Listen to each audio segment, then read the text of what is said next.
สี่อย่างที่เฮาควรมีไว้เตือนใจตนเอง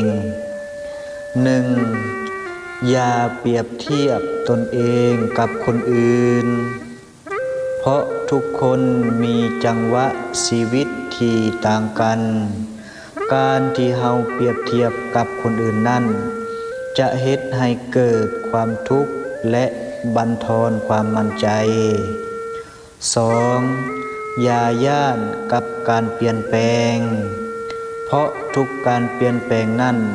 ย่อมมีความดีแฝงอยู่เสมอ การยึดติดกับสิ่งเดิมๆจะเฮ็ดให้เสียโอกาส 3. อย่าจมปักกับอดีต เพราะอดีตมีไว้ให้เป็นบทเรียนบ่ได้มีไว้ให้เฮาแบกรับ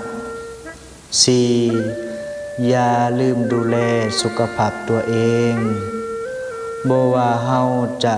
เฮ็ดงานหนักหรือเฮ็ดเป้าหมายยิ่งใหญ่ส่ำใดถ้าสุขภาพบ่ดีก็บ่มีความหมาย เพราะสุขภาพคือต้นทุนที่สำคัญที่สุดที่หาสิ่งใด